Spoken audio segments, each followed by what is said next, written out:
పసుపు ఏ విధంగా స్టోర్ చేసుకుంటారు అనేది ఇప్పుడు మీకు చూపిస్తా. సో ఇది ఇప్పుడు మీకు కనిపించేది ఇది అంతా పసుపాకు. దీని కింద ఉంది పసుపు అనేది. అయితే దీని కింద ఒక భూమిలో 1 ఫీటు లోతు వరకు మట్టి ఇట్లా గుంత మాదిరి తీసి దాని తర్వాత ఇత్తనం పసుపు అనేది ఈ విధంగా ఉంచుకుంటారు. చూడొచ్చు ఇదంతా పసుపు.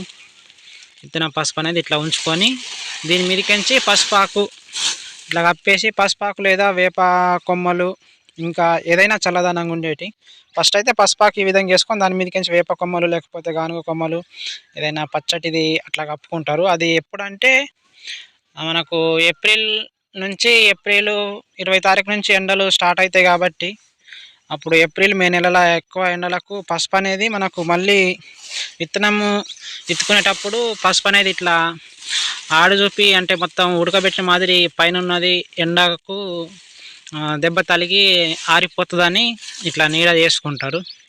దాని తర్వాత ఇప్పుడు మీకు కనిపించేటి ఇట్లా గుంజలు ఉన్నాయి కదా, 4 పక్కలకు 4 గుంజలు ఉన్నాయి. వీటి పైన కూడా జస్ట్ చిన్న పందిరి మాదిరి కూడా ఇట్లా ఏర్పాటు చేసుకొని దానిపైన కూడా పచ్చదనంతో ఉన్న ఏవైనా చెట్ల కొమ్మలు కూడా వేసుకుంటారు. అట్లా నీడ ఏర్పాటు చేసుకొని ఈ విధంగా ఉంచుకొని నాకు జూన్లో మళ్ళీ విత్తుకోవడానికి సిద్ధంగా చేసుకుంటారు అన్నమాట.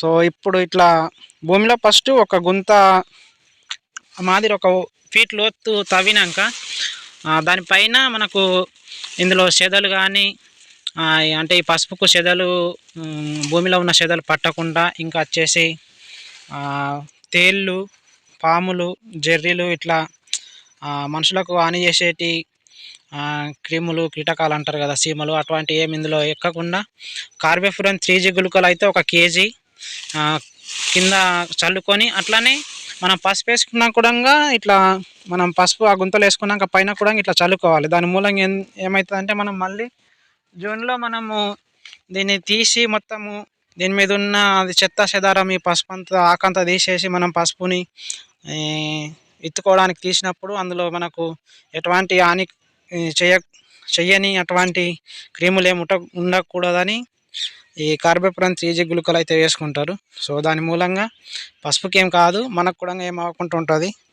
సో పసుపు అయితే ఈ విధంగా రైతులు స్టోర్ చేసుకుంటారు మా కాడ. సో మీ వద్ద ఏ విధంగా స్టోర్ చేసుకుంటారు అనేది నాకు కామెంట్ రూపంలో చెప్పండి. ఇతరులకు కూడా నాతో పాటు ఇతరులకు కూడా తెలిసే అవకాశం ఉంటుంది. సో ఈ వీడియో అయితే ఇంతే ఫ్రెండ్స్.